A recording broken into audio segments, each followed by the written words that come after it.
I think in life, Zach, there are times where maybe the majority of the time, in fact, I would put money on it. Majority of the time, it's better to know than not know. When you don't know, your brain starts going down different paths, and you create scenarios. And it's even if it's bad, and you know it's going to be bad, you just want to know. And that's been us with this Ortiz and Clase situation for months now. We knew it was going to be bad, but just give me the details. Finally, I want to know something. Now, in reading through some of the details, I think this might be one of the rare times where it's still in the conversation whether knowing or not knowing was better. I don't know. This looks pretty awful.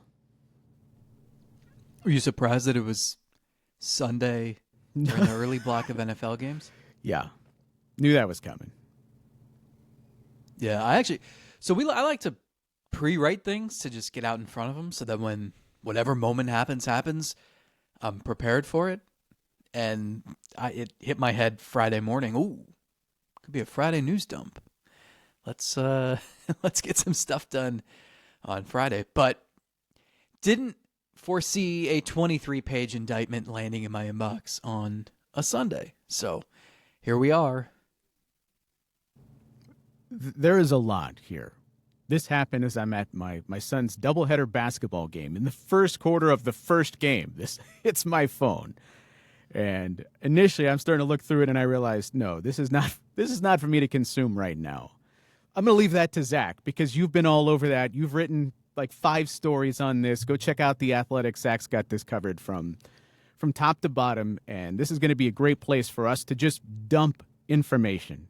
There's a lot out there. I want to get through what's real, what this means, before we get to maybe how we feel about certain things, the reaction to it. I want the news first, and you've been digging through this for hours, but we can start with just the indictment by U.S. federal prosecutors for charges including fraud, conspiracy, bribery, money laundering tied to rigging of individual pitches. And cut me off here if I mention anything that we now have new information, because there's a lot here in this report to really get through.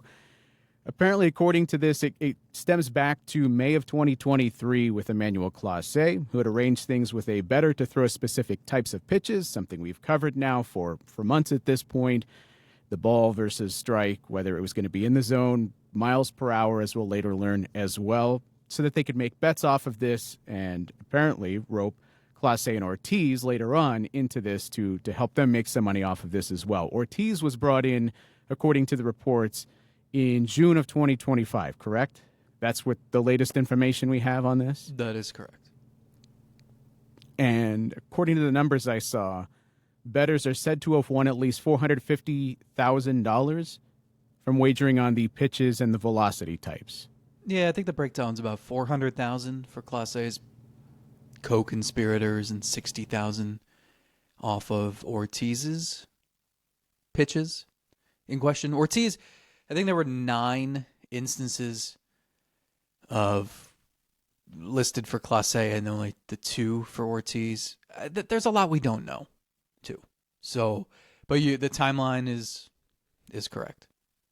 And Ortiz was taken into custody on Sunday in Boston. Clase at this point has not been. So that's catching us up on where those guys are. Boy, when you start to really go through, Zach, and see the actual incidents that took place here and the amounts of money that are involved, again, I'm going to leave my personal feelings out of this for a minute because I want to get to just the news of it. But when I see things like thousands of dollars here, thousands of dollars there, I know that adds up over time. But first of all, we're talking about careers on the line for guys that are slated to or have already made millions of dollars in their career. And now when you take it as far as this indictment suggests, we're talking about upwards of 60 years in prison for these guys. Over thousands of dollars, over making thousands of dollars here and there. Just make that make sense to me. I know you can't, but it is confusing to me. I'm kind of left speechless reading some of these, the actual dollar amounts being floated out there. And we may never know the motivation. That's the thing is, there's a lot of info that you can read and you can say, what were you thinking? Emmanuel Clase had He's made millions. He's got millions guaranteed to him. He's got a chance. He would have made $6.4 million next season. He had two $10 million club options the 2 years after that. So you're talking potentially $26.5 million you just threw away. And obviously much more than that. We're talking prison. We're talking about federal indictments. We're talking about being the poster children for modern sports betting and what not to do. And I think we could see this coming to an extent all along. I've been pretty steadfast in telling you there's not a scenario in my mind. I can't envision the scenario where they step foot in the Guardians clubhouse again or throw a pitch in MLB. And so, I struggle with where to start. And the reason I'm struggling with where to start is because as I read the indictment, I kept thinking I was reading the most interesting, important thing, and then I'd find something else, right? And I think it's a lot. It's a lot to stomach. It makes you understand why, players talk, right? I'm sure over time, the players, the people in that clubhouse knew some of this, knew more than we did, certainly. And it was the most striking thing to me was that once the trade deadline passed, they cleared out those guys' lockers. They said enough of the distractions. Remember, Clase got busted 3 days before the deadline, and there were all these winds swirling and, just turmoil, distractions, noise. And they cleared out those guys' lockers. They moved ahead, and they made history. And I think, I don't know what every single person knew and when they knew it, but you can understand why they kind of were ready to turn the page, right? And even the front office was honest at the end of the season. They were like, look, we're preparing as if we're not going to have those guys because that's what we have to do. So, again, there's a lot we don't know. There's probably some of it we're never going to know. There's a lot of questions I have that I'll do my best to answer today or in the future with reporting. But this is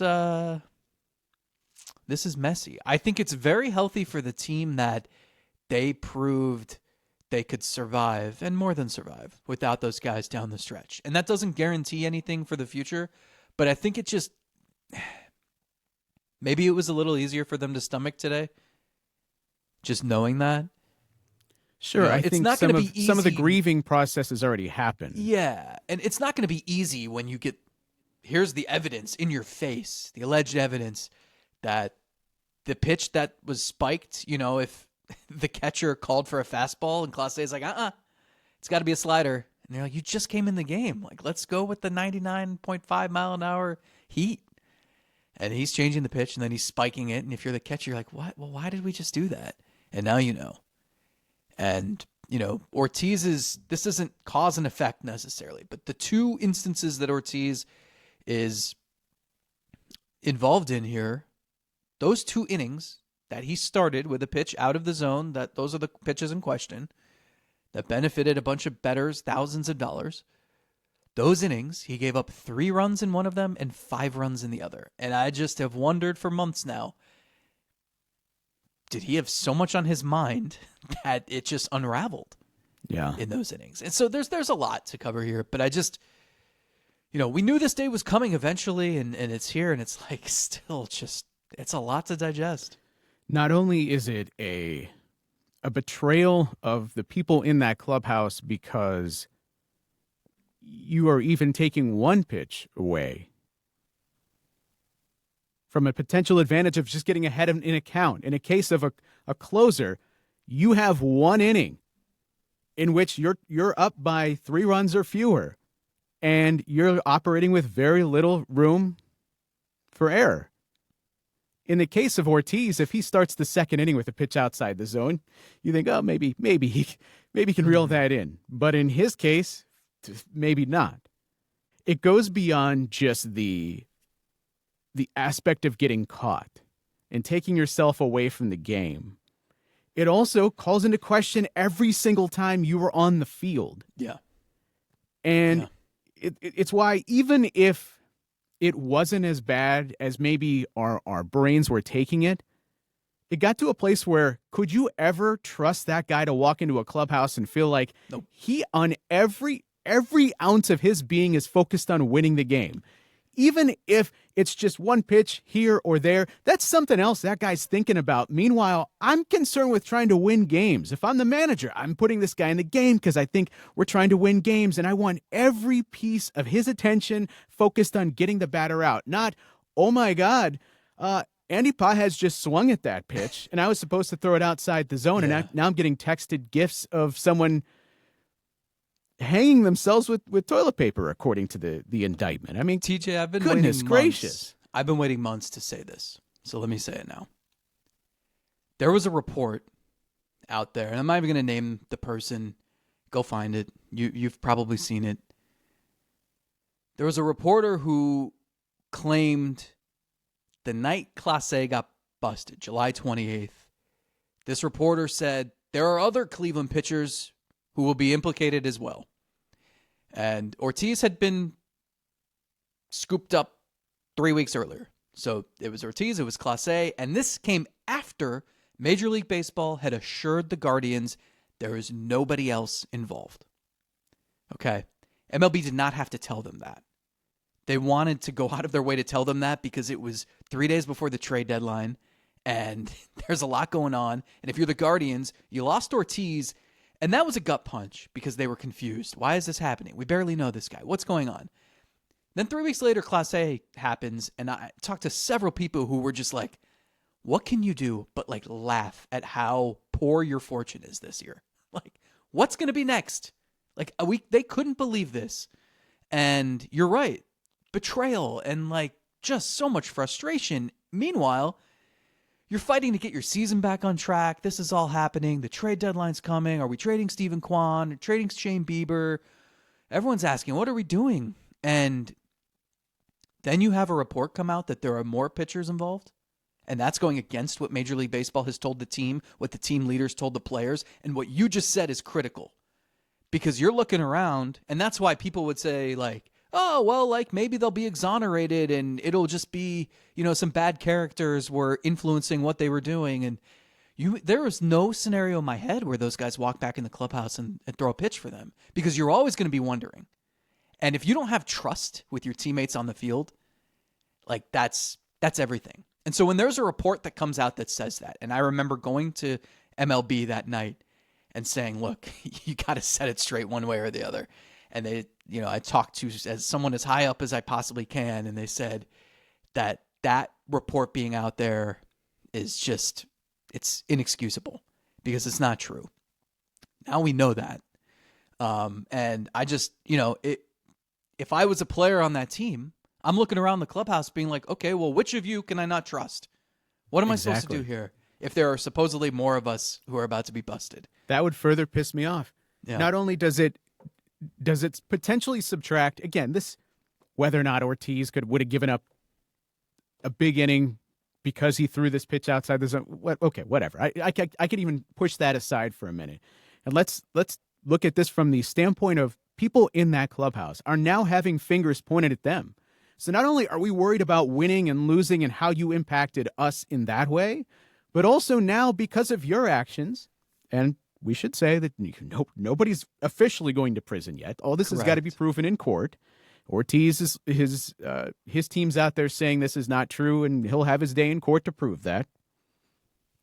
Or I guess, for being factual here, the other side would have to prove it. But you are now calling my career into question when I haven't done anything wrong. So not only are you, according to these reports, potentially putting our wins and losses on the line here. Colby Allard lost his job because of it.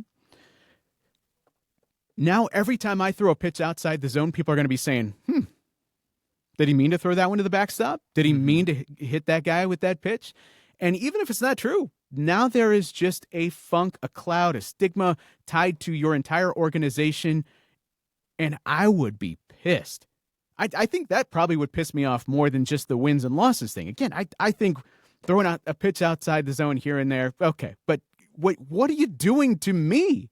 when I didn't do anything wrong. And the fact that you would feel no remorse about that to me is maybe the biggest betrayal in all of this, because it's those guys that you go out there on the field with that you're supposed to be, you know what they're going through.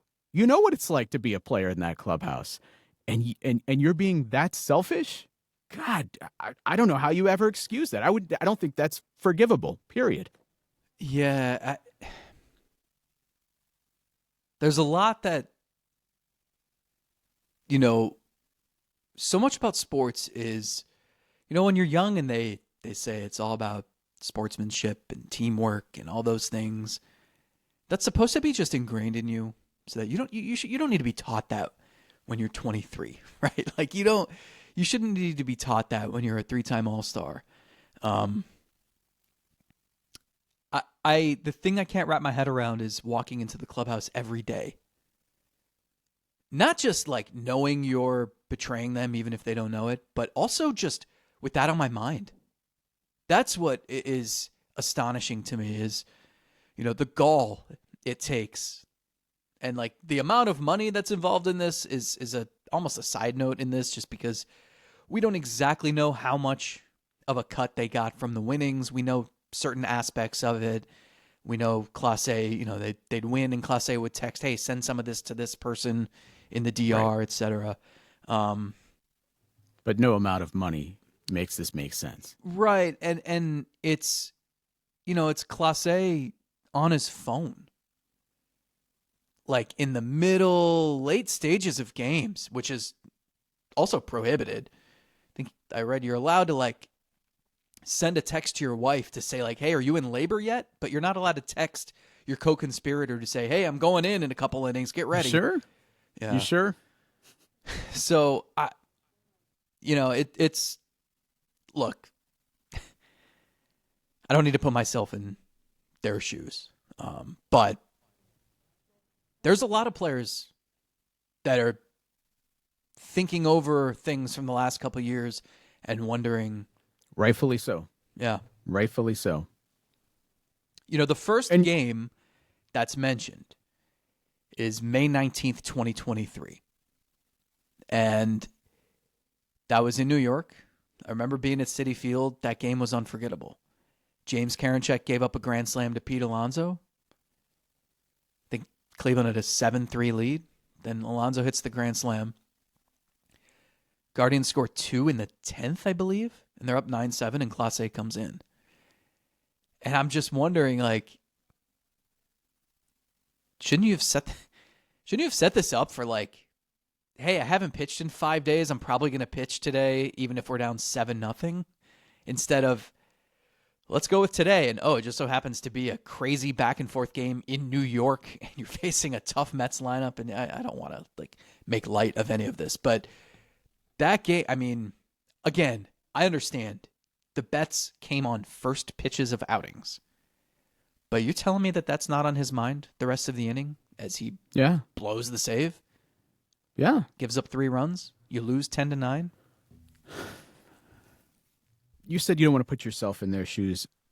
To be honest, Zach, I've tried. Because as more and more of this has come out, I've tried to, it's why I've bit my tongue on this. Because I wanted more details. I wanted to exercise some degree of grace here. Because maybe, Zach, there are elements of this that I don't know.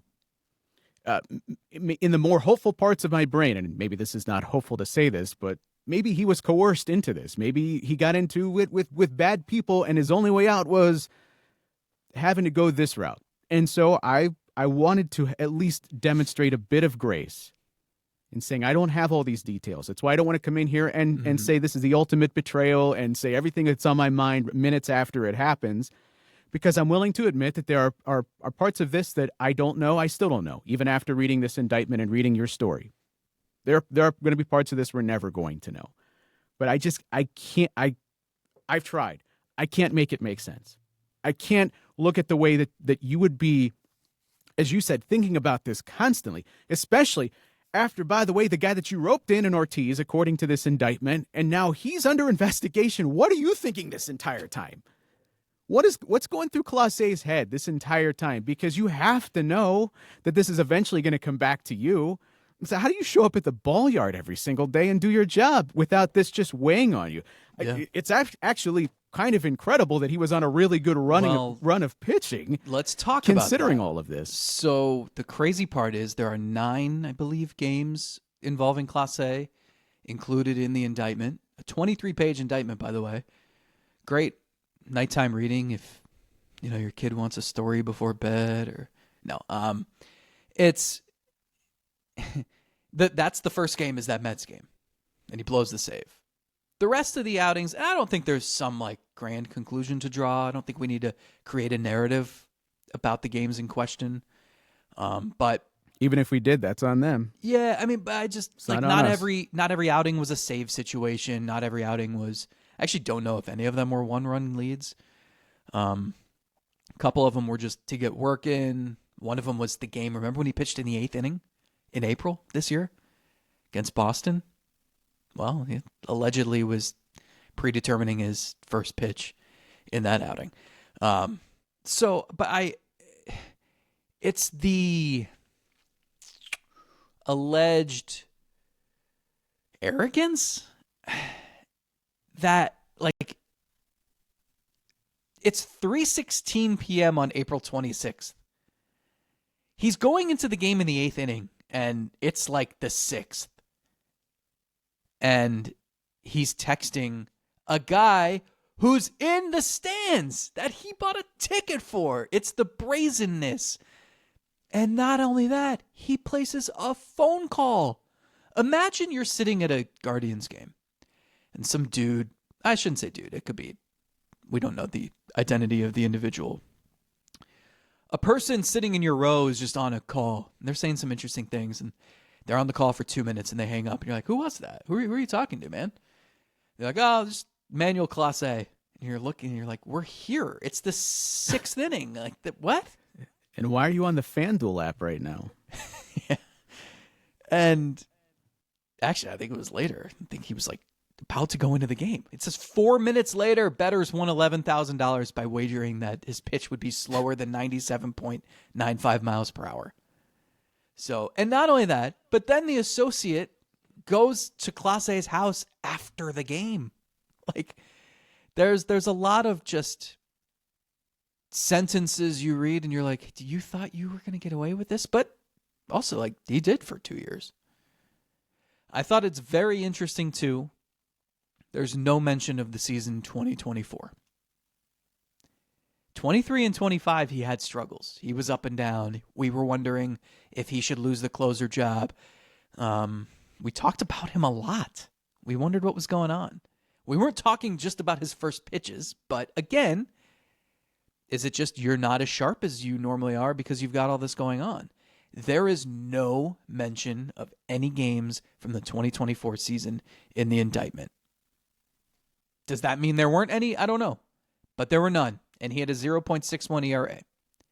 So it's just interesting.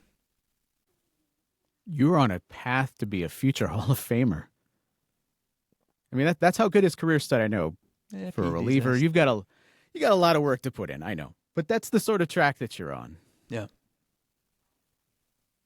To sabotage yourself in that way, it's just incredible. Over, again, thousands of dollars. And this is, I've tried so many times to put myself into their shoes. Maybe somebody back home really needed the money. I'm trying to come up with all these scenarios where it's not as bad as it seems, but in just reading through the reports, God, it seems as bad as it seems. And as you said, it's like every element I look at it, I go, no, that's the worst part. No, it's the fact that it's not even, we're not even talking about millions upon millions of dollars here. We're talking about, at the end of the day, $50,000, $5,000. Just these, for us, would be huge bets, but for them, to know it's a guarantee. And that's what we're talking about, not only ruining your career, but ruining your life, because now you're done. And if you're found guilty of all of this and you're going to jail, you're going to prison, baseball career is the last of your worries. At that point, you're not making any money and your whole life is over. But then I think about him just firing off text messages and calling people and having a friggin' paper trail. And in sports betting, maybe we talked about this after it happened. Maybe you get away with this 10 years ago. Heck, maybe even there's a way you get away with it 5 years ago. With the level, with sports betting blowing up the way that it is and so much being tracked, we're now just placing the bets online on the app. There's a trail back to everybody, and you can see the bets, you can see the times of these things happening, and you could go through phone records. To just believe that it never would come back on you and there would never be any sort of blowback upon you, like the arrogance there is just incredible to me. And then to bring in, again, if we're believing all the timeline here, to then bring in somebody else and potentially ruin their life over this. I just can't. I can't fathom how this is possible, how anybody would think this is a good idea. Yeah, it stinks for the Guardians. They lose their closer, sure, but they were fielding offers for him in July. And I don't know. I know a lot of people think it was a shoo-in that they were going to trade him. And I've had a couple people stress to me that they really didn't want to. I think they surely would have traded him this winter, but I think they were on the fence. And they never didn't have time. They ran out of time to figure out what they wanted to do. So it's not even so much you're losing Clase, you're losing the value of the asset for the team, which doesn't, that's not the main point here. But then Ortiz, but we do a baseball show, dude. It is a big point for us. They were banking on Ortiz being a staple in that rotation. And you think, we were talking, they declined John Means' option, and we list the 6 starters who carried them in September. And imagine if you had Ortiz to throw on that pile, making the league minimum. Who was actually focused on the pitches to get into the zone as opposed to throwing them outside the zone. That's fully one focused. Of the things, that's one of the things that stands out to me. Is I remember being at Wrigley Field when the Ortiz news dropped, and someone said to me, like, they should have just asked us, because if you've ever seen one of Ortiz's bullpen sessions, like, there are sliders being spiked left and right. But with Clase, and it's not about the pitches, it's about the bets. I think that's the main point that some people missed, is that no one was saying, oh, look, these guys spiked sliders. That must mean, something nefarious is going on. No, they spiked sliders in moments when randomly all these people had thousands of dollars on the line. That's what I mean. How can you get away with that when it's so clear? And the fact that it's Clase, who his command is too good, that's a problem. He's throwing too many strikes, and he's getting hit around more. His command is so good that he's throwing the first pitch of his outing all these times is a slider that goes 57 feet. That come on. Yeah, you're right. But at some point, Bo Naylor is going to be sitting back there, or Austin Hedges is going to be sitting back there going, why? Well, why do we keep doing that? It don't make much sense. One of the instances in, I think, June of 2023, Mike Zunino was catching, and he throws a first pitch slider, spikes it, and it hits Zunino. I don't remember if it was kind of like between the arm and the chest, maybe. And he keels over for a minute. He's hunched over in pain. And it's like, look what you just did. Like that again, you're putting someone in harm's way potentially. Yeah, we're ripping Framber Valdez for doing that on purpose, but crossing up your catcher or throwing things in the dirt, they certainly don't want to be having to do that if they don't have to, especially if you're now putting your career, your life, the team, everything in jeopardy. It's so selfish. And pointing fingers at Clase and saying, how could you bring a teammate in there and risk all of this with them? That's not to remove Ortiz. Ortiz has got his own personal decisions. He could easily say, no, good. We're good. In the same way that I know people get mad at me every time I say it. I don't like all the sports betting being attached to everything. I hate segments all being sponsored by this and that sports betting and being all over the stadiums. And by the way, this show is sponsored by Bet TJ. If you'd like to hop into the DMs. I don't like that, but it is what it is. I think that genie is out of the bottle there. It doesn't remove the player from their own personal responsibility. These are the rules in place. Whether they are hypocritical or stupid or all that stuff, It doesn't matter. Those are the rules in place. It's not a mixed message, as Stephen Vogt said. Was it after the Clase or Ortiz, whatever the quote was? There's no mixed messages here. This is the rules. It's posted everywhere.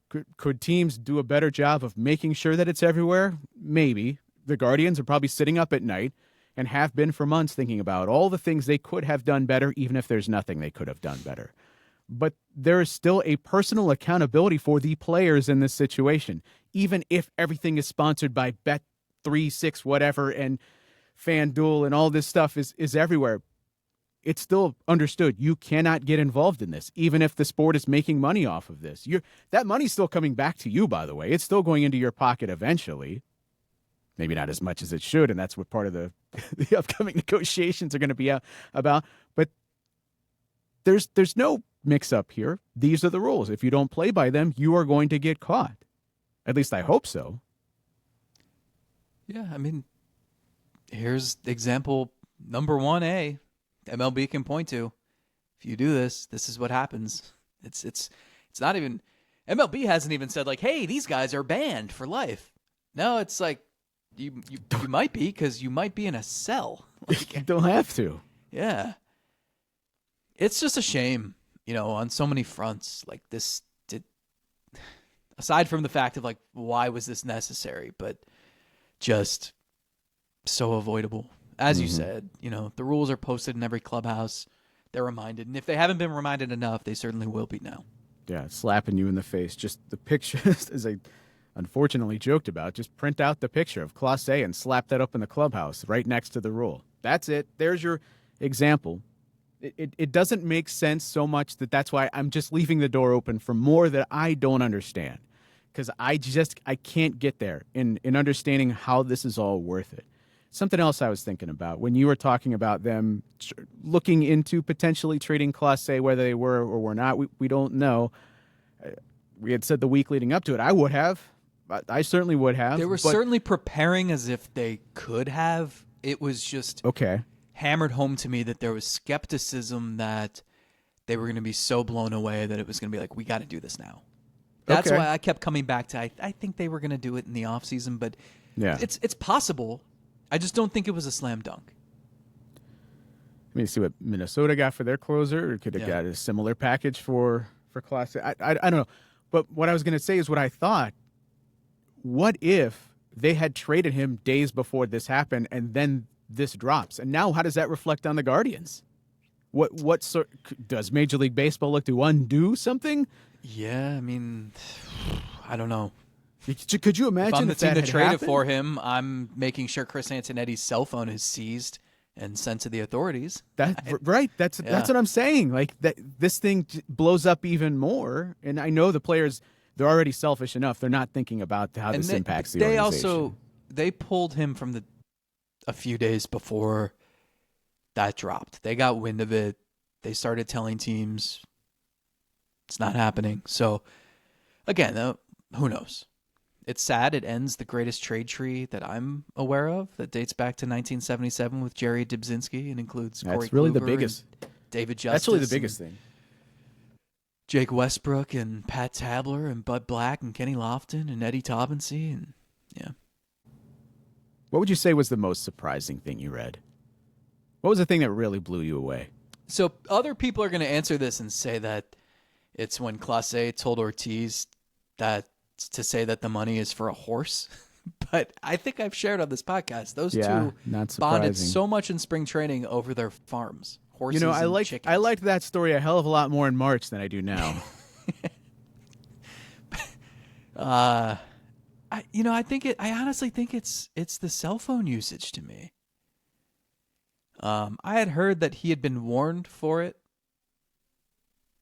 but I think he had developed a reputation over the years as a guy who just kind of did his own thing. And he was so successful that the Guardians didn't you weren't going to babysit him too much just because he did what he needed to do in the end. But if he's getting reprimanded because he's on his cell phone in the clubhouse and it's like the middle innings and it's like, hey, can you go to the bullpen and start loosening up? It's 3-2. That's, come on. What are you doing? And the fact that, like, and again, these are details we don't know. We don't know the why. I don't know that we're ever going to know the why. Maybe Ortiz fighting back from his side will help us put some pieces together. But why is the primary bettor in all of this? Why is he at these games? Why is he at Clase's house?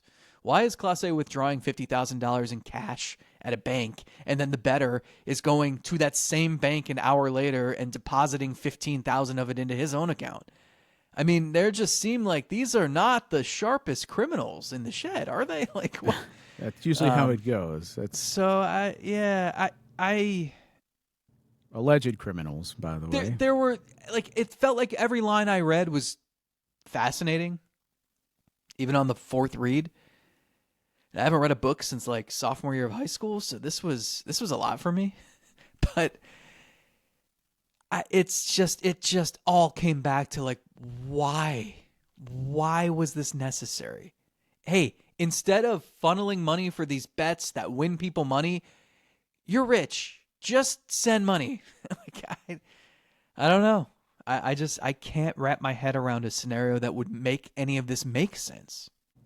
Given what we know now about how Ortiz was brought into this by Clase, as you said, maybe we learn more through the process of Ortiz fighting this. And it leads me to wonder what, in the case of Ortiz, what do you give up information-wise?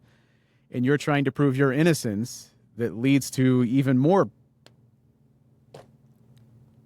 And do we get to this point just based on Ortiz giving? Was there some information there by Ortiz initially that helped bring Clase into the light? That initially put the spotlight on him? How do you feel about Steven vote for manager of the year? You just give him the next 3 for putting up with all this crap. You know, he tries to say that his first year was tough. Sure. Nope. Sorry, Steven. This one was definitely, second year was tougher, no matter what you say. Yes, it might have been easier because of all the things you put in place in your first year, but I don't know. Reading through some of this and how it all came together and this team still found a way to win the division, pretty remarkable. Yeah, it's crazy. I mean, I don't know what's next, I guess. We need to learn more, but if you're the Guardians, it's almost like, can I just wash my hands of this and never think about it again? Oh, I'm sure they're already there. They probably wish that this was over today. Guaranteed they wish this was over. And now the it's Browns Jets game? Oh, God. Now it's going to call into question, themselves, and they're going to look through this process, and the finger's going to get pointed at them. What did you know? What did you know about this situation? What could you have done? You have players. You got players on their phones before their appearances. What are you doing about that? I mean, it calls into question everything. Again, right or wrong. Because if I'm going to guess, I don't think there's much they could have done differently. But when you're in that situation, don't you sit there and just second, triple guess yourself at every turn to say, well, if we would have just done this one thing different, we could have prevented all of this. Yeah. It's human nature.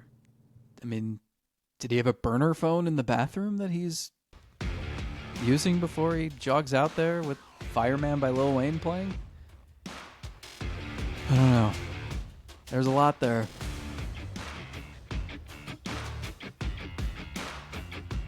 And we will talk about it more after Dylan Gabriel for another week. Where do we go, Shedeur Sanders? Maybe at some point we'll get to the free agent and trade list that you sent me like 2 weeks ago. I think half those guys have signed already. I promise. Patreon later this week. We'll do that. Unless something else happens, who knows? Good times. We did actually want this, right? We wanted the clarity.